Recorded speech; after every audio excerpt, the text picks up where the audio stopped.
Good morning, students. Today we are going to discuss about the last concept in the first unit, that is domains. ನಲ್ಮೆಯ ವಿದ್ಯಾರ್ಥಿಗಳೇ, ಮೊದಲನೆಯ ಘಟಕದಲ್ಲಿ ಇರುವಂತಹ ಕೊನೆಯ ಪರಿಕಲ್ಪನೆ ವಲಯಗಳು ಅಥವಾ ಆಯಾಮಗಳು, ಅಂದರೆ ವಿಕಾಸದ ಆಯಾಮಗಳು ಎನ್ನುವಂತಹ ವಿಷಯದ ಬಗೆಗೆ ಇವತ್ತು ನಾವು ಅಧ್ಯಯನ ಮಾಡೋಣ. Let me start with introduction. Human development is comprised of many major domains such as physical development, cognitive development, social development, socio-emotional development, language development, and other subdomains. Each domain, while unique in its own, has much overlap with all other domains. It is important to understand these concepts because everything related to human development can be tracked back to these four domains. ವಿದ್ಯಾರ್ಥಿಗಳೇ, ಮಗುವಿನ ಬೆಳವಣಿಗೆಯನ್ನು ವೀಕ್ಷಿಸಿದಾಗ ಹಲವಾರು ಆಯಾಮಗಳು ಅಥವಾ ವಿಕಾಸದ ಕ್ಷೇತ್ರಗಳನ್ನು ನಾವು ಪರಿಗಣಿಸಬೇಕಾಗತ್ತೆ. ದೈಹಿಕ ಆಯಾಮ, ಬೌದ್ಧಿಕ, ಸಾಮಾಜಿಕ, ಭಾವನಾತ್ಮಕ, ಸಂವಹನ ಮತ್ತು ಭಾಷೆ ಇವೆಲ್ಲವೂ ಕೂಡ ಮಗುವಿನ ಸರ್ವತೋಮುಖ ವಿಕಾಸಕ್ಕೆ ಸಹಾಯಕವಾಗುತ್ತೆ ಮತ್ತು ಪೂರಕವಾಗಿರುತ್ತೆ. ವಿಕಾಸದ ಆಯಾಮಗಳು ಅಂದಾಗ ಪ್ರಮುಖವಾಗಿ ಅನೇಕ ಆಯಾಮಗಳ ಅಡಿಯಲ್ಲಿ ನಾವು ಅವುಗಳ ಲಕ್ಷಣಗಳನ್ನು ನೋಡಬೇಕಾಗತ್ತೆ. ಹಾಗಾದರೆ ಮಗುವಿನ ಬೆಳವಣಿಗೆ ಒಂದು ಗುಣಾತ್ಮಕವಾದಂತಹ ಒಂದು ವ್ಯತ್ಯಾಸವನ್ನು ಕಾಣಬೇಕಾದರೆ ಅಥವಾ ಮಗುವಿನ ವಿಕಾಸ ಒಂದು ಗುಣಾತ್ಮಕವಾದಂತಹ ರೀತಿಯಲ್ಲಿ ಆಗಬೇಕಾದರೆ ಈ ಎಲ್ಲ ಆಯಾಮಗಳಲ್ಲಿಯೂ ಕೂಡ ಕ್ರಮಬದ್ಧವಾದಂತಹ ರೀತಿಯಲ್ಲಿ ಒಂದು ಪ್ರಗತಿ ಆಗಬೇಕು. ನಾವು let us see the meaning of domains. Domains refers to specific aspects in the process of growth and development. ವಲಯ ಅಥವಾ ಆಯಾಮ ಅಂದರೆ ಬೆಳವಣಿಗೆ ಮತ್ತು ವಿಕಾಸದ ಪ್ರಕ್ರಿಯೆಯಲ್ಲಿಯೇ ಇರುವಂತಹ ಪ್ರಮುಖ ಅಂಶಗಳು ಅಂತ ನಾವು ಹೇಳ್ಬೋದು. ಮತ್ತೊಮ್ಮೆ ಹೇಳ್ತೇನೆ, ಆಯಾಮವೆಂದರೆ ಬೆಳವಣಿಗೆ ಮತ್ತು ವಿಕಾಸದ ಪ್ರಕ್ರಿಯೆಯಲ್ಲಿ ಕಂಡುಬರುವಂತಹ ಪ್ರಮುಖ ಅಂಶಗಳು. Secondly, domains refers to various aspects of human development such as physical, cognitive, socio-emotional and language development throughout the lifespan. ವಲಯಗಳು ಅಥವಾ ಆಯಾಮಗಳು ಅಂದರೆ ಜೀವನ ಪರ್ಯಂತವಾಗಿ ವ್ಯಕ್ತಿಯ ದೈಹಿಕ, ಬೌದ್ಧಿಕ, ಸಾಮಾಜಿಕ, ಭಾವನಾತ್ಮಕ ಮತ್ತು ಭಾಷಾ ವಿಕಾಸದಲ್ಲಿ ಕಂಡುಬರುವಂತಹ ಎಲ್ಲ ಪ್ರಕಾರದ ಬದಲಾವಣೆಗಳನ್ನು ಒಳಗೊಂಡಿರುವಂತಹ ಅಂಶಗಳೇ ಆಯಾಮಗಳು. Now, there are so many domains usually we can observe in growth and development. Majorly, these are the six important domains that we have to study and we are supposed to understand. First one is physical domain, second one is sensory perceptual domain, cognitive domain, socio-emotional domain, language and communication domain, and the sixth one is social relationship domain. ಬೆಳವಣಿಗೆ ಮತ್ತು ವಿಕಾಸದಲ್ಲಿ ಅನೇಕ ಆಯಾಮಗಳನ್ನು ನಾವು ಕಾಣ್ತೀವಿ. ಹಾಗಾದರೆ ವಿಕಾಸದ ಪ್ರಮುಖ ಆಯಾಮಗಳು ಯಾವುವೆಂದರೆ ದೈಹಿಕ ವಿಕಾಸ ಅಥವಾ ದೈಹಿಕ ಆಯಾಮ, ಬೌದ್ಧಿಕ ಆಯಾಮ, ಸಮಾಜೋ ಭಾವನಾತ್ಮಕ ಆಯಾಮ, ಸಂವೇದನಾ ಗ್ರಹಿಕೆ ಆಯಾಮ, ಭಾಷೆ ಮತ್ತು ಸಂವಹನ ಆಯಾಮ ಮತ್ತು ಕೊನೆಯದಾಗಿ ಸಾಮಾಜಿಕ ಸಂಬಂಧ ಆಯಾಮ. ಈ 6 ಆಯಾಮಗಳ ಬಗೆಗೆ ವಿವರವಾಗಿ ತಿಳಿದುಕೊಂಡಾಗ ಈ ವಿಕಾಸದ ಎಲ್ಲ ಆಯಾಮಗಳು ನಮ್ಮ ಒಂದು ವ್ಯಕ್ತಿತ್ವದ ಮೇಲೆ ಹೇಗೆ ಪ್ರಭಾವ ಬೀರುತ್ತೆ ಎನ್ನುವುದನ್ನು ತಿಳಿದುಕೊಳ್ಳಲು ಸಾಧ್ಯವಾಗುತ್ತೆ. Now let us see one by one about each domain. In physical domain, or you can say that physical development, ದೈಹಿಕವಾದಂತಹ ಆಯಾಮ ಅಥವಾ ದೈಹಿಕವಾದಂತಹ ವಿಕಾಸದ ಆಯಾಮ ಅಂತ ನಾವಿಲ್ಲಿ ನೋಡಿದಾಗ, physical development is defined as the biological changes that occur in the body and brain, including changes in size and strength, integration of sensory and motor activities, and development of fine and gross motor skills. Physical development in children follows a directional pattern. Physical development goes from the head to the toes. It involves growth and changes in the body and brain, the senses and motor skills. Muscles in the body's core, legs and arms develop before those in the fingers and hands. Muscles located at the core of the body become stronger and develop sooner than those in the feet and hands. As kids enter the preschool years, their diets become much more similar to that of adults. ದೈಹಿಕ ವಿಕಾಸದ ಆಯಾಮವನ್ನು ನಾವು ನೋಡುವುದಾದರೆ, ದೈಹಿಕ ವಿಕಾಸದ ಆಯಾಮ ಸಮಗ್ರ ಗತಿ ಕೌಶಲ್ಯಗಳು ಮತ್ತು ಸೂಕ್ಷ್ಮಗತಿ ಕೌಶಲ್ಯಗಳು ಹಾಗೂ ದೈಹಿಕ ಬೆಳವಣಿಗೆಯನ್ನು ಒಳಗೊಂಡಿದೆ. ಪ್ರಾರಂಭದ 2 ವರ್ಷಗಳಲ್ಲಿ ಸ್ನಾಯುಗಳು ಮತ್ತು ಮೂಳೆ ಅಂಗಾಂಗಗಳು ವೇಗವಾಗಿ ಬೆಳೆಯುತ್ತೆ, ಹಾಗೆಯೇ ಬೆಳವಣಿಗೆ ತೀವ್ರವಾಗಿರುತ್ತೆ. ಬಲ, ಸಮನ್ವಯ, ಸಹನಶಕ್ತಿ ಹೆಚ್ಚಾಗತ್ತೆ. ಶಿಶುವಿನ ಬೆಳವಣಿಗೆ ಮತ್ತು ವಿಕಾಸ ಶಿರ ಪಾದಾಭಿಮುಖವಾಗಿ ಮತ್ತು ಕೇಂದ್ರ ಪರದಿ ಅಭಿಮುಖವಾಗಿ ಕಂಡುಬರುತ್ತೆ. ಈ ಒಂದು ಅಂಶವನ್ನು ನೀವು ಗಮನಿಸಬೇಕು. ಶಿರ ಪಾದಾಭಿಮುಖವಾಗಿ ಅಂದರೆ ಮೊದಲು ತಲೆ ಬೆಳೆಯುತ್ತೆ, ತಲೆಯಿಂದ ಪಾದದ ಕಡೆಗೆ ಬೆಳವಣಿಗೆ ಸಾಗುತ್ತೆ ಎನ್ನುವುದು. ಸೊ ಹುಟ್ಟಿದಾಗ ಮಗುವಿನ ತಲೆಯ ಗಾತ್ರ ವಯಸ್ಕನ ತಲೆಯ 70% ಗಾತ್ರವಿರುತ್ತೆ. ಆದ್ದರಿಂದ ಮಗುವಿನ ದೇಹದಲ್ಲಿ ತಲೆಯ ಭಾಗ ಹೆಚ್ಚು ಭಾರವಾಗಿರುತ್ತೆ. ವಿಕಾಸ ಅನುಕ್ರಮವಾಗಿ ಮುಂದುವರೆದು ಸ್ನಾಯುಗಳ ಮೇಲೆ ನಿಯಂತ್ರಣವನ್ನು ಮಗು ಸಾಧಿಸ್ತಾನೆ. ಇದರಿಂದ ಮಗು ತಲೆ ಮತ್ತು ಕುತ್ತಿಗೆಯ ಭಾಗ, ನಂತರ ಮುಂಡದ ಭಾಗ ಹಾಗೂ ಕೊನೆಯಲ್ಲಿ ನಡಿಗೆಗೆ ಅವಶ್ಯಕವಾದ ಸ್ನಾಯುಗಳ ಮೇಲೆ ನಿಯಂತ್ರಣವನ್ನು ಗಳಿಸ್ಕೊಳ್ತಾನೆ. ಸೊ ಈ ಪ್ರಕಾರವಾಗಿ ದೈಹಿಕವಾದಂತಹ ಒಂದು ವಿಕಾಸ ಈ ಆಯಾಮದ ಅಡಿಯಲ್ಲಿ ನಾವು ಗಮನಿಸಬಹುದು. ಶಾಲಾ ಪೂರ್ವ ವರ್ಷಗಳಲ್ಲಿ ವಿಶಿಷ್ಟವಾದಂತಹ ದೈಹಿಕ ಮತ್ತು ಮಾನಸಿಕ ಬದಲಾವಣೆಗಳನ್ನು ನಾವು ಕಾಣ್ತೀವಿ. ಶಾಲೆಗೆ ಹೋಗುವ ಪೂರ್ವದಲ್ಲಿ ಪ್ರಮುಖವಾಗಿ 6ನೇ ವಯಸ್ಸಿಗೆ ಮಗು ಶಾಲೆಗೆ ಹೋಗುವ ಪ್ರಾರಂಭದ ಹಂತದಲ್ಲಿ ಗತಿ ಕೌಶಲ್ಯಗಳು ಗಣನೀಯವಾದಂತಹ ಸುಧಾರಣೆಯನ್ನು ಕಾಣ್ತವೆ. ಈ ವಯೋಮಾನದಲ್ಲಿ ಮಗುವಿನ ಕೊಬ್ಬಿನ ಅಂಶ ಕಡಿಮೆ ಇರುತ್ತೆ, ಕಾಲುಗಳು ಉದ್ದವಾಗಿರ್ತವೆ, ಹಾಗಾಗಿ ಅವರ ಎತ್ತರ ಹೆಚ್ಚಾಗಿರುತ್ತೆ, ತಲೆಯ ಗಾತ್ರ ಮತ್ತು ದೇಹದ ಗಾತ್ರ ಅನುಪಾತ ವಯಸ್ಕರಂತೆ ಕಾಣುತ್ತೆ. Then coming to the second one, that is sensory perceptual development.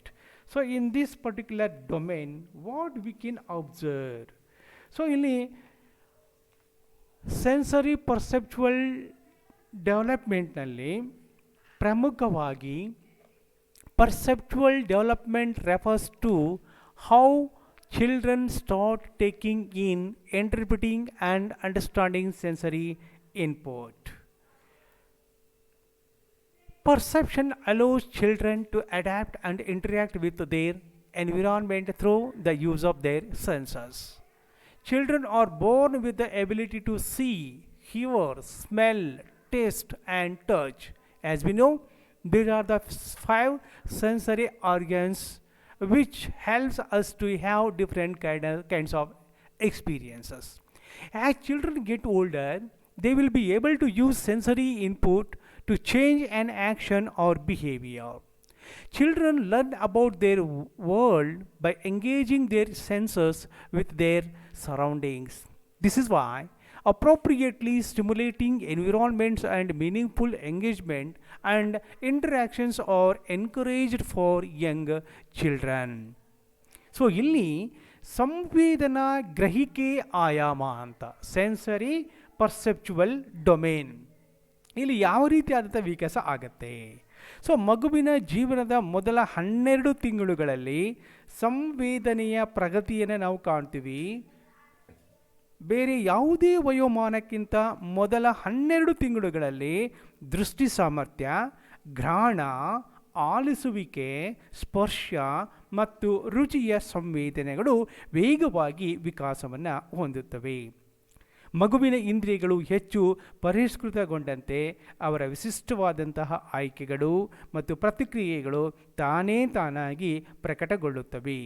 So ಅವರ ವ್ಯಕ್ತಿತ್ವ ವಿಕಾಸನಗೊಳ್ಳುತ್ತೆ, ಅವರ ವ್ಯಕ್ತಿತ್ವ ಹೊಳೆಯಲು ಅಲ್ಲಿ ಪ್ರಾರಂಭವಾಗತ್ತೆ. ಸೊ ಈ ರೀತಿಯಾದಂತಹ ಒಂದು ಪ್ರಮುಖವಾದಂತಹ ಅಂಶಗಳನ್ನು ನಾವು ಕಾಡ್ತೀವಿ. ಆ್ಯಸ್ ವಿ ನೋ, ಪಂಚೇಂದ್ರಿಯಗಳು ಅಂತ ನಾವು ಏನು ಹೇಳ್ತೀವಲ್ಲ, ದೃಷ್ಟಿ, ಘ್ರಾಣ ಅಂದರೆ ಸ್ಮೆಲ್ಲು, ಏನು ದೃಷ್ಟಿ ಕಣ್ಣಿಂದ ನೋಡ್ತೇವೆ, ಮೂಗಿನಿಂದ ವಾಸನೆಯನ್ನು ತಗೊಳ್ತೇವೆ, ಹಾಗೆ ಕಿವಿಗಳಿಂದ ಆಲಿಸ್ತೇವೆ, ಕೈ ಅಥವಾ ಚರ್ಮದಿಂದ ಸ್ಪರ್ಶಜ್ಞಾನ ಬರುತ್ತೆ, ನಾಲಿಗೆಯಿಂದ ನಮಗೆ ರುಚಿ ಗೊತ್ತಾಗತ್ತೆ. ಸೊ ಆ ದೃಷ್ಟಿಯಿಂದ ಕಣ್ಣು, ಮೂಗು, ಕಿವಿ, ನಾಲಿಗೆ ಹಾಗೂ ಚರ್ಮ ಇವುಗಳನ್ನು ನಾವು ಪಂಚೇಂದ್ರಿಯಗಳು ಅಂತ ಕರಿತೀವಿ. ಈ ಪಂಚೇಂದ್ರಿಯಗಳ ಸಹಾಯದಿಂದ ಅನೇಕ ಸಂಗತಿಗಳನ್ನು ಗ್ರಹಿಕೆ ಮಾಡಿಕೊಳ್ಳಲಿಕ್ಕೆ, ತಿಳಿದುಕೊಳ್ಳಲಿಕ್ಕೆ, ಅನುಭವ ಪಡೆದುಕೊಳ್ಳಲಿಕ್ಕೆ ಸಾಧ್ಯವಾಗತ್ತೆ. ಸೊ ಇಲ್ಲಿ ಪರಿಗಣಿಸಬೇಕಾದಂತಹ ಗ್ರಹಿಕೆಯ ಮತ್ತೊಂದು ಅಂಶವೇನೆಂದರೆ ಪರಿಸರದಲ್ಲಿ ವಸ್ತುಗಳು ಮತ್ತು ವ್ಯಕ್ತಿಗಳ ಚಿತ್ರರೂಪದ ಪ್ರಾತಿನಿಧ್ಯವನ್ನು ಅರ್ಥೈಸುವುದು. ಸೊ ಸಂಶೋಧನಾ ಫಲಿತಾಂಶದ ಪ್ರಕಾರ 3 ವರ್ಷದ ಮಕ್ಕಳು ಆಳದ ಸೂಚಕಗಳಿಗೆ ಸೂಕ್ತವಾಗಿ ಪ್ರತಿಕ್ರಿಯಿಸ್ತಾರೆ. ಆಳದ ಸೂಚಿಕೆಗಳ ಸಂವೇದನಾಶೀಲತೆ ಮಕ್ಕಳು ವಯಸ್ಸಾದಂತೆ ಅದು ಸುಧಾರಣೆ ಆಗತ್ತೆ. ಸೊ ಈ ಪ್ರಕಾರವಾಗಿ ಒಂದು ರೀತಿಯಾದಂತಹ ಸಂವೇದನಾ ಗ್ರಹಿಕ ಆಯಾಮ ಇಲ್ಲಿ ಬೆಳವಣಿಗೆ ಆಗತ್ತೆ ಅನ್ನೋದನ್ನು ನಾವು ಗಮನಿಸಬೇಕು. Now let us see the another important development or the domain, that is cognitive domain. ಬೌದ್ಧಿಕ ಆಯಾಮ. ಸೊ ಇಲ್ಲಿ ನಾವು ಏನೇನನ್ನು ಗಮನಿಸಬಹುದು? Cognitive domain or cognitive development is defined as the changes in the way we think, understand, and reason about the world. Cognitive development involves learning, attention, memory, thinking, reasoning, and creativity. ನಾವು ನಮ್ಮ ವಾಸ್ತವಿಕವನ್ನು ಎಷ್ಟರ ಮಟ್ಟಿಗೆ ನಾವು ಅದನ್ನು ಅರ್ಥ ಮಾಡ್ಕೊಳ್ತೀವಿ ಅನ್ನುವಂಥ ಅಂಶ ಇಲ್ಲಿ ಕಂಡು ಬರುತ್ತೆ. ಸೊ ಈ ಜ್ಞಾನಾತ್ಮಕವಾದಂತಹ ಅಥವಾ ಬೌದ್ಧಿಕವಾದಂತಹ ಆಯಾಮ ಏನಿದೆಯಲ್ಲ, ಅದು ಏನನ್ನು ಒಳಗೊಂಡಿದೆ ಅಂದರೆ ಕಲಿಕೆ, ಅವಧಾನ, ಸ್ಮರಣೆ, ಯೋಚನೆ, ವಿವೇಚನೆ ಮತ್ತು ಸೃಜನಶೀಲತೆ. The cognitive domain includes intellectual development and creativity.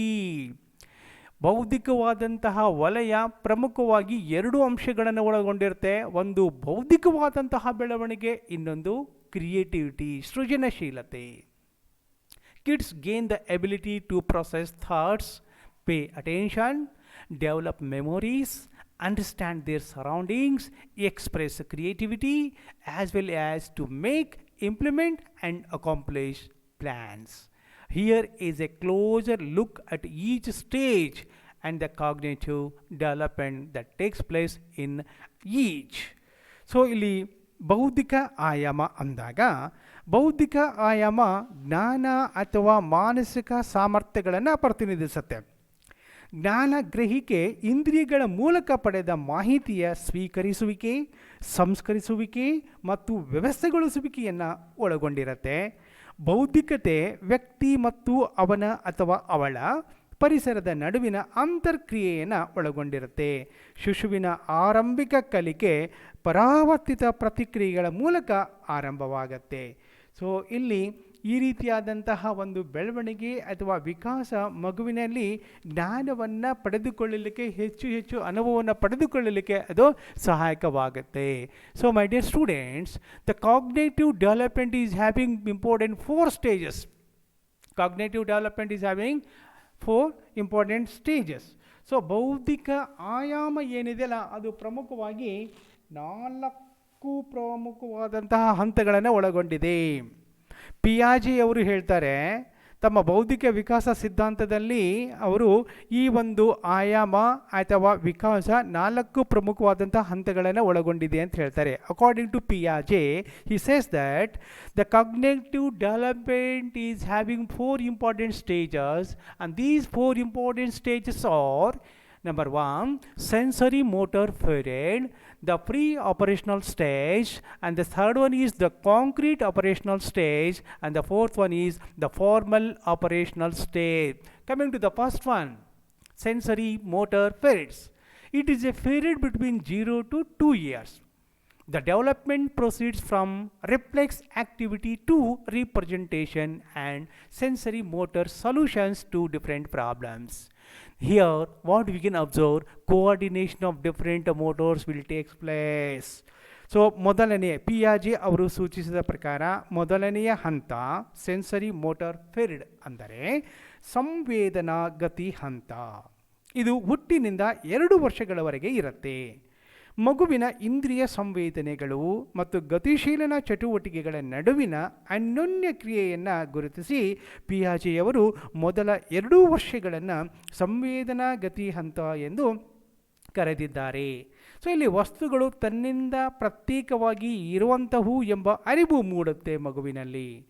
So ಇಲ್ಲಿ ಸಹಜವಾಗಿ ಮಗು ವಸ್ತುಗಳು ಕಣ್ಣಿಗೆ ಗೋಚರಿಸದೇ ಇದ್ದರೂ ಕೂಡ ಅವುಗಳ ಅಸ್ತಿತ್ವ ಮುಂದುವರಿಯುತ್ತದೆ ಎನ್ನುವಂತಹ ಅರಿವು ಕಂಡುಬರುತ್ತೆ. ಉದಾಹರಣೆಗೆ 8 ತಿಂಗಳ ಒಂದು ಮಗುವಿನ ಎದುರಿಗೆ ಒಂದು ಗೊಂಬೆಯನ್ನು ಇಟ್ಟಾಗ ಸಹಜವಾಗಿಯೇ ಆ ಮಗು ಆ ಗೊಂಬೆಯನ್ನು ತೆಗೆದುಕೊಳ್ಳಲು ಪ್ರಯತ್ನಿಸುತ್ತೆ. ಆಗ ಗೊಂಬೆಯ ಮುಂಭಾಗದಲ್ಲಿ ಒಂದು ಪರದೆಯನ್ನಿಟ್ಟರೆ ಆ ಮಗು ಗೊಂಬೆಯನ್ನು ಹುಡುಕುವುದನ್ನು ನಿಲ್ಲಿಸುತ್ತೆ ಮತ್ತು ಆ ಗೊಂಬೆಯಲ್ಲಿನ ಆಸಕ್ತಿಯನ್ನು ಕ್ರಮೇಣವಾಗಿ ಕಳೆದುಕೊಳ್ಳುತ್ತೆ. ಆದರೆ ಈ ಪ್ರಯೋಗವನ್ನು 10 ತಿಂಗಳ ಮಗುವಿನ ಮೇಲೆ ಪುನರಾವರ್ತಿಸಿದಾಗ ಆ ಮಗು ಪರದೆಯ ಹಿಂಭಾಗದಲ್ಲಿ ಗೊಂಬೆಯನ್ನು ಹುಡುಕಲು ಪ್ರಾರಂಭ ಮಾಡುತ್ತೆ. ನೋಡಿ, ಸಂವೇದನಾ ಗತಿ ಹಂತದಲ್ಲಿ ಮಗುವಿನ ಒಂದು ಬೌದ್ಧಿಕ ವಿಕಾಸ ಎಷ್ಟು ಒಂದು ಕ್ರಮಬದ್ಧವಾದಂತಹ ರೀತಿಯಲ್ಲಿ ನಡೆಯುತ್ತೆ. 2ನೇ ವರ್ಷದ ಕೊನೆಯ ವೇಳೆಗೆ ಮಗು ವಿಶ್ವದಲ್ಲಿನ ಪ್ರತಿಯೊಂದು ವಸ್ತುವು ಇತರ ವಸ್ತುಗಳೊಡನೆ ಸಂಬಂಧ ಹೊಂದಿವೆ ಎಂಬ ಪರಿಕಲ್ಪನೆಯನ್ನು ಬೆಳೆಸ್ಕೊಳ್ತಾನೆ. ದೆನ್ 2ನೆಯ ಹಂತ, that is the pre operational stage, a period between ages 2 and 6 during which a child learns to use language. During this stage, children do not yet understand concrete logic, cannot mentally manipulate information, and are unable to take the point of view of other people.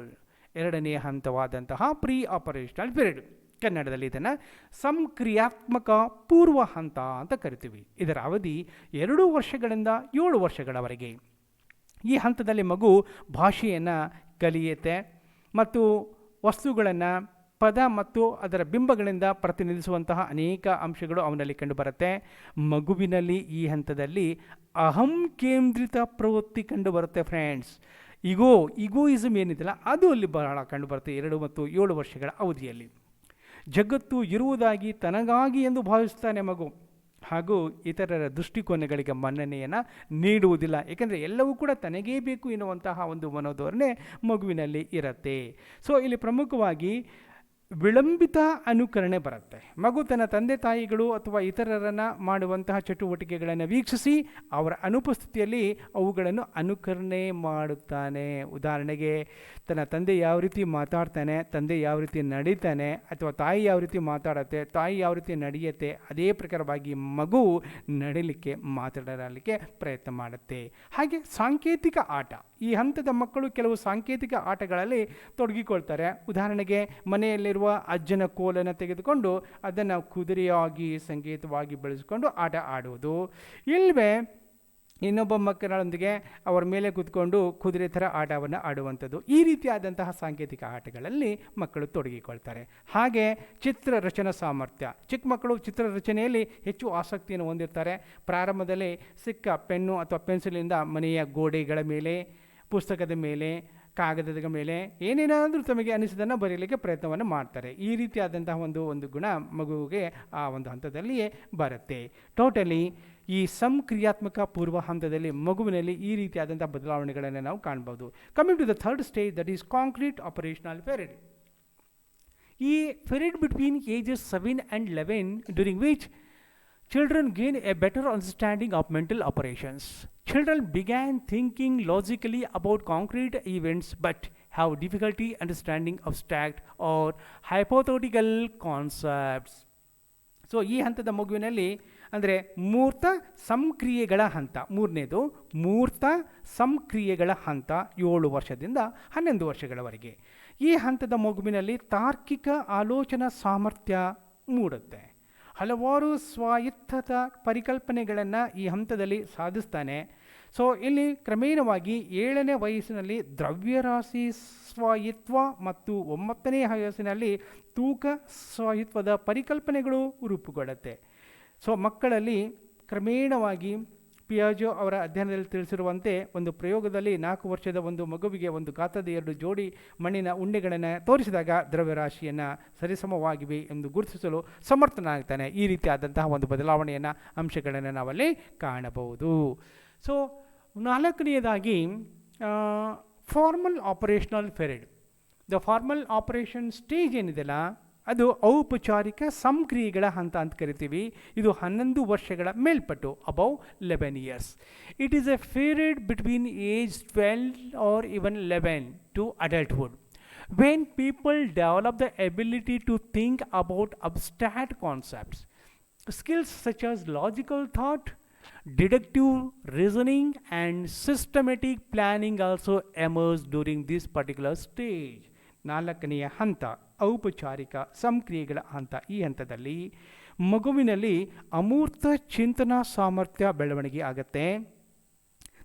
ತರ್ಕಬದ್ಧ ಹೇಳಿಕೆಗಳನ್ನು ಅನುಸರಿಸಬಲ್ಲ, ಪರಿಕಲ್ಪನೆಗಳನ್ನು ಆಧರಿಸಿ ಅದನ್ನು ತರ್ಕಿಸ್ತಾನೆ, ಸಮಸ್ಯೆಯ ಘಟಕಗಳನ್ನು ವಿಶ್ಲೇಷಿಸಿ ವಿವಿಧ ಪರಿಹಾರಗಳನ್ನು ಕಂಡುಹಿಡಿಯುವಂತಹ ಒಂದು ಪ್ರಯತ್ನವನ್ನು ಮಾಡ್ತಾನೆ.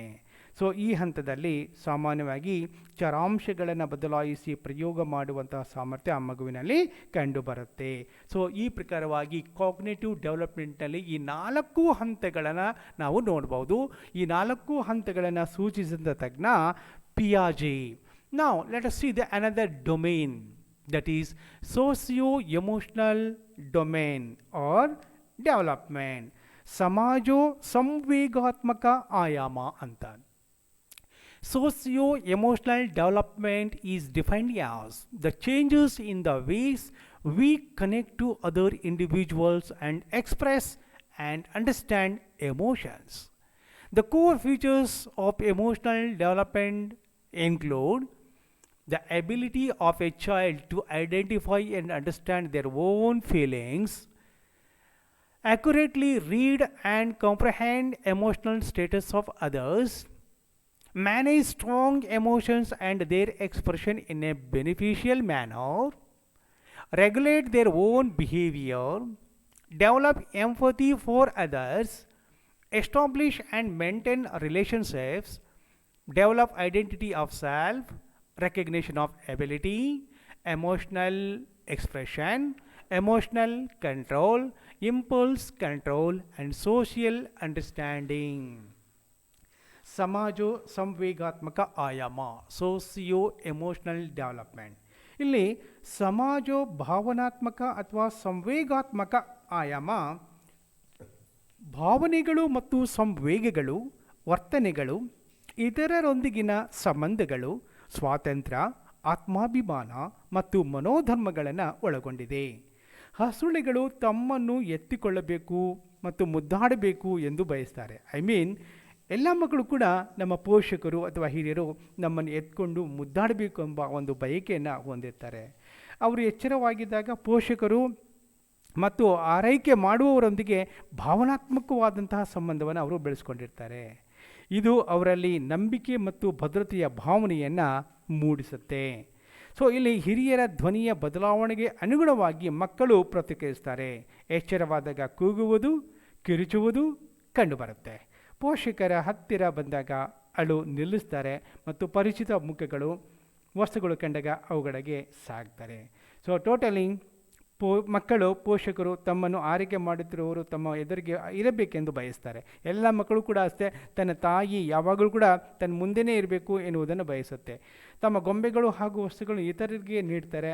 ಪುನರಾವರ್ತಿಸಿದಂಥ ವರ್ತನೆಗಳು ಅವಧಾನ ಗಳಿಸ್ತವೆ. ಸೊ ಟೋಟಲಿ ದೃಢತೆಯನ್ನು ಪ್ರದರ್ಶಿಸಲು ಇಲ್ಲಿ ಪ್ರಾರಂಭ ಮಾಡ್ತಾರೆ. ಈ ರೀತಿಯಾದಂಥ ಕೆಲವೊಂದು ಗುಣಗಳನ್ನು ನಾವು ಮಕ್ಕಳಲ್ಲಿ ಕಾಣಬಹುದು ಸೋಸಿಯೋ ಎಮೋಷನಲ್ ಡೆವಲಪ್ಮೆಂಟ್ನಲ್ಲಿ. Then let us see language and communication. Most important, ಸಂವಹನ ಭಾಷೆ ಮತ್ತು ಸಂವಹನ ಆಯಾಮ. Infants understand words before they can see. In other words, comprehension precedes production of language. Children differ enormously in the rate at which they develop language. The four different aspects of language include all of the following. Usually, the child will be able to identify all these things when they learn language. They are phonology, syntax, semantics, pragmatics. The first one is phonology. Phonology ಅಂದರೆ ಧ್ವನಿ ವಿಜ್ಞಾನ ಅಂತ ಹೇಳ್ತೀವಿ. The sounds that make up the language. ಎರಡನೆಯದು syntax. The grammar of the language. ಕನ್ನಡದಲ್ಲಿ ಇದನ್ನು ವಾಕ್ಯ ರಚನೆ ಅಂತ ಹೇಳ್ತೀವಿ. ಮೂರನೇದು semantics. The meanings of words. ಶಬ್ದಾರ್ಥ ಅಂತ ಹೇಳ್ತೇವೆ. ನಾಲ್ಕನೇದಾಗಿ ಪ್ರಾಗ್ಮ್ಯಾಟಿಕ್ಸ್ ಅಂದರೆ ಪ್ರಾಯೋಗಿಕತ್ವ. ಪ್ರಾಯೋಗಿಕ ಹೇಗೆ ನಾವು ಭಾಷೆಯನ್ನು ನಮ್ಮ ದಿನನಿತ್ಯ ಜೀವನದಲ್ಲಿ ಬಳಕೆ ಮಾಡಬೇಕು ಎನ್ನುವ ಸಾಮರ್ಥ್ಯವನ್ನು ಪಡೆದುಕೊಳ್ಳುವುದು. How we use language in social situation to communicate. So these are the four important aspects usually in language children will learn during this particular stage. So here children move through stages of language development, but there is a good deal of variability from child to child in the age at which each stage appears.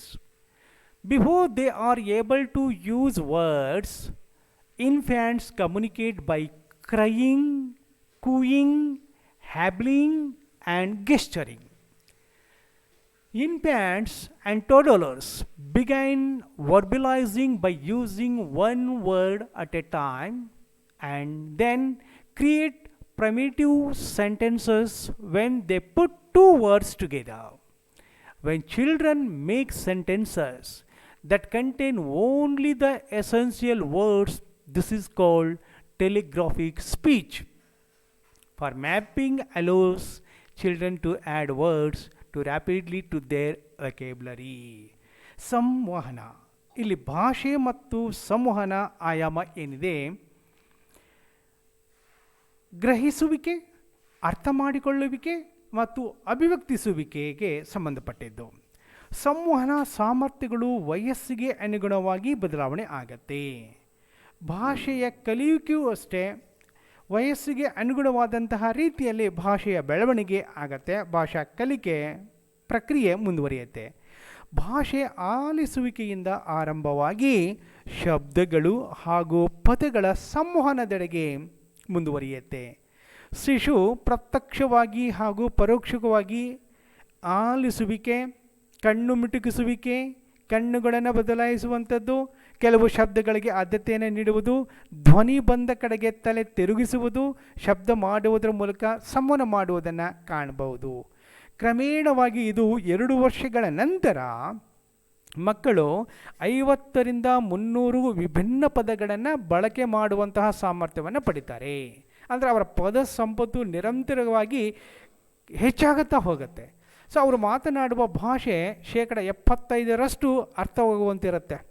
ಗ್ರಹಿಸುವಂತಹ ಭಾಷೆ ಅವರು ಅಭಿವ್ಯಕ್ತಿಗೊಳಿಸುವಂಥ ಭಾಷೆಗಿಂತ ಹೆಚ್ಚು ವಿಕಾಸವನ್ನು ಹೊಂದುತ್ತೆ. ಒಟ್ಟಿನಲ್ಲಿ ನಮ್ಮ ವಿಕಾಸದ ಒಂದು ಪ್ರಕ್ರಿಯೆಯಲ್ಲಿ ಭಾಷೆ ಮತ್ತು ಸಂವಹನದ ಒಂದು ಆಯಾಮ ಅಥವಾ ಬೆಳವಣಿಗೆ ವಯಸ್ಸಿಗೆ ಅನುಗುಣವಾಗಿ ಉತ್ತಮವಾದಂತಹ ರೀತಿಯಲ್ಲಿ ಬೆಳವಣಿಗೆಯನ್ನು ಕಂಡುಕೊಳ್ಳುತ್ತೆ ಅಂತ ನಾವಿಲ್ಲಿ ಹೇಳಬಹುದು. ಸೊ ಕೊನೆಯದಾಗಿ the last domain that is social relationship, ಸಾಮಾಜಿಕ ಸಂಬಂಧದ ಆಯಾಮ. Social relationship is also place very important role here. In the process of development, child will learn to live in the society. So what we can observe here, the social relationship domain includes a child's growing understanding, develop the ability to cooperate, show empathy, and use moral reasoning. The child also begins to develop attachments to others and learns how to interact with them. They learn how to share, take turns, and accept the differences in others. They also develop many different types of relationships from parents and siblings to peers, teachers, coaches, and others in the community. Interactions and relationship with the adults and peers will take place. So these are the social developments usually we can find in the developmental process in concern to social relationship. ಸಾಮಾಜಿಕ ಸಂಬಂಧಕ್ಕೆ ಸಂಬಂಧಪಟ್ಟಂತೆ ಇಲ್ಲಿ ಒಂದು ಸಾಮಾಜಿಕವಾದಂತಹ ವಿಕಾಸ ಎಂಬುದು ಹಿಮ್ಮುಖವಾದಂತಹ ಪ್ರಕ್ರಿಯೆ. ಇದರಲ್ಲಿ ಮಕ್ಕಳು ವಿಶಿಷ್ಟ ವ್ಯಕ್ತಿಗಳಾಗಿ ದೊಡ್ಡ ಸಾಮಾಜಿಕ ಸಮುದಾಯದಲ್ಲಿ ಸಮನ್ವಯಗೊಳ್ತಾರೆ, ಸೇರ್ತಾರೆ, ಬೆರೀತಾರೆ. ಸಮಾಜ ಮತ್ತು ಸಮುದಾಯದ ಜ್ಞಾನ, ಮಾನದಂಡಗಳು ಮತ್ತು ಮೌಲ್ಯಗಳನ್ನು ಗಳಿಸಿಕೊಳ್ಳುವಂತಹ ಪ್ರಕ್ರಿಯೆಗೆ ಸಾಮಾಜೀಕರಣ ಅಂತ ನಾವಿಲ್ಲಿ ಕರಿಬೇಕಾಗತ್ತೆ. ವೈಯಕ್ತಿಕವಾಗಿ ಮಕ್ಕಳು ತಮ್ಮತನವನ್ನು ಬೆಳೆಸಿಕೊಳ್ಳುವುದರ ಜೊತೆಗೆ ವಿಶಿಷ್ಟವಾದಂತಹ ರೀತಿಯಲ್ಲಿ ಭಾವಿಸುವ ಮತ್ತು ಯೋಚಿಸುವ ರೀತಿಯನ್ನು ವ್ಯಕ್ತಿತ್ವ ರೂಪಿಸಿಕೊಳ್ಳುವಿಕೆ ಅಂತ ನಾವಿಲ್ಲಿ ಕರಿತೀವಿ. ಸೊ ಈ ರೀತಿಯಾದಂತಹ ಸಾಮಾಜೀಕರಣ ಪ್ರಕ್ರಿಯೆ ಹಾಗೂ ಈ ರೀತಿಯಾದಂತಹ ಒಂದು ವ್ಯಕ್ತಿತ್ವ ರೂಪಿಸಿಕೊಳ್ಳುವಂತಹ ಪ್ರಕ್ರಿಯೆ ಇಲ್ಲಿ ನಡೆಯುತ್ತೆ. ಮಕ್ಕಳನ್ನು ಒಂದು ಕ್ರಮಬದ್ಧವಾದಂತಹ ರೀತಿಯಲ್ಲಿ ಸಂಸ್ಕಾರವನ್ನು ನೀಡುವುದರ ಮೂಲಕ ಅವರಲ್ಲಿ ಸಾಮಾಜೀಕರಣವನ್ನು ಮಾಡೋಕ್ಕೆ ಸಾಧ್ಯತೆ ಇದೆ. ಈ ಪ್ರಕ್ರಿಯೆಯಲ್ಲಿ ಮಕ್ಕಳು ಕ್ರಿಯಾತ್ಮಕವಾಗಿ ಪಾಲ್ಗೊಳ್ತಾರೆ, ಇನ್ನೊಬ್ಬರ ಜೊತೆಗೆ ಸಹಕಾರವನ್ನು ನೀಡ್ತಾರೆ. ಸೊ ಇನ್ನೊಬ್ಬರ ಜೊತೆಗೆ ಒಂದು ಆತ್ಮೀಯವಾದಂತಹ ಸಂಬಂಧವನ್ನು ಬೆಳೆಸ್ಕೊಳ್ತಾರೆ, ಕೆಲವು ಸಂಗತಿಗಳನ್ನು, ಕೆಲವೊಂದು ವಸ್ತುಗಳನ್ನು ಹಂಚಿಕೊಳ್ತಾರೆ. ಸೊ ಅದರ ಜೊತೆಗೆ ಪರಿಸರವನ್ನು ಕೂಡ ಅರ್ಥ ಮಾಡ್ಕೊಳ್ತಾರೆ. ಸೊ ಈ ಪ್ರಕಾರವಾಗಿ ಸಾಮಾಜಿಕವಾದಂತಹ ಒಂದು ಪ್ರಪಂಚದಲ್ಲಿ ವ್ಯಕ್ತಿಯ ವ್ಯಕ್ತಿತ್ವ ವಿಕಾಸ ಮತ್ತು ಸಾಮಾಜೀಕರಣ, ವಿಕಾಸವೆಂಬ ನನ್ನದ ಎರಡು ಮುಖಗಳು ಇದ್ದ ಹಾಗೆ. ಸೊ ಈ ರೀತಿಯಾದಂತಹ ಒಂದು ಹಲವಾರು ರೀತಿಯಾದಂತಹ ಪ್ರಮುಖ ಬೆಳವಣಿಗೆಯನ್ನು, ಬದಲಾವಣೆಯನ್ನು ನಾವು ಇಲ್ಲಿ ಗಮನಿಸಬಹುದು. This is related to social relationship. So my dear students, in this period we have studied the most important concept in the human development, that is domains of growth and development or domains of development. ನಲ್ಮೆಯ ವಿದ್ಯಾರ್ಥಿಗಳೇ, ಇವತ್ತಿನ ತರಗತಿಯಲ್ಲಿ ನಾವು ವಿಕಾಸದ ಆಯಾಮಗಳು, ಅದರಲ್ಲಿ ಪ್ರಮುಖವಾಗಿ physical, cognitive, socio-emotional, sensory perceptual, language and communication and social relationship, ಈ ಆಯಾಮಗಳ ಬಗೆಗೆ ವಿವರವಾಗಿ ತಿಳಿದುಕೊಂಡಿದ್ದೇವೆ. ಸೊ ಇದಕ್ಕೆ ಸಂಬಂಧಪಟ್ಟಂತೆ ಸೂಕ್ಷ್ಮವಾದಂತಹ ಕೆಲವೊಂದು ಪ್ರಮುಖ ಅಂಶಗಳನ್ನು ಅಷ್ಟೇ ನಾನು ನಿಮ್ಮೊಂದಿಗೆ ಶೇರ್ ಮಾಡ್ಕೊಂಡಿದ್ದೇನೆ. ಇದರ ಬಗೆಗೆ ಹಲವಾರು ವಿಷಯಗಳು ತಿಳಿದುಕೊಳ್ಳುವಂತಿದೆ. ಅದನ್ನು ತಾವು ಪುಸ್ತಕಗಳನ್ನು ನೋಡುವುದರ ಮೂಲಕ, ಅಧ್ಯಯನ ಮಾಡೋದ್ರ ಮೂಲಕ ಹೆಚ್ಚಿನ ಜ್ಞಾನವನ್ನು, ಮಾಹಿತಿಯನ್ನು ಪಡೆದುಕೊಳ್ಳಬೇಕು. ಸೊ ಇಲ್ಲಿವರೆಗೆ ನಾವು ಮೊದಲನೆಯ ಯೂನಿಟ್ ಏನಿದೆ, the first unit in childhood and adolescence approaches to human development, ಈ ಮೊದಲನೆಯ ಘಟಕದಲ್ಲಿ ಬರುವಂತಹ all the concept we have covered. So totally 5 concepts are there, 1.1 to 1.5. So we have covered, we have studied, we have discussed all these 4 important concepts. So my dear students, for your examination point of view, this is one of the most important topic, and at the same time as a teacher you should know different approaches to human development, different concept which comes in the human development, and accordingly we must be in a position to guide our students. So with this I will conclude today's lesson and saying that we have completed the first unit very successfully. If you are having any doubts, you may ask questions. Okay, read the textbook, collect the information and prepare well for the forthcoming examination. So in the during the offline classes also we can have some interactions in order to clarify your doubts. So my dear students, ಇಲ್ಲಿವರೆಗೆ ನಾವು ಮೊದಲನೇ ಘಟಕದಲ್ಲಿ ಬರುವಂತಹ ಎಲ್ಲ ಅಂಶಗಳ ಬಗೆಗೆ ಸವಿವರವಾಗಿ ತಿಳಿದುಕೊಂಡಿದ್ದೇವೆ. ನಾವು ಈಗಾಗಲೇ ರೆಫರೆನ್ಸ್ ಬುಕ್ ಯಾವುದು ಅಂತ ನಿಮಗೆ ಹೇಳಿದ್ದೀನಿ. ಆ ಎರಡು ರೆಫರೆನ್ಸ್ ಬುಕ್ಗಳನ್ನು ನೀವು ನೋಡಿದರೆ ಕನ್ನಡ ಮಾಧ್ಯಮದಲ್ಲೂ ಕೂಡ ಇದೆ, ಇಂಗ್ಲೀಷ್ ಮೀಡಿಯಂನಲ್ಲೂ ಕೂಡ ಇದೆ. ಅವೆರಡನ್ನೂ ಕೂಡ ನೀವು ರೆಫರೆನ್ಸ್ ಮಾಡಿದಾಗ ನಿಮಗೆ ಇನ್ನೂ ಹೆಚ್ಚಿನ ಮಾಹಿತಿ ಲಭ್ಯವಾಗುತ್ತೆ. So my dear students, so I will conclude today's lesson by saying that each and every lesson, each and every concept is very, very important. So you have to study, you have to know, and you have to understand each and every concept in all the subjects. Not only in this subject, in all the subjects, which helps you to become good teacher. Thank you.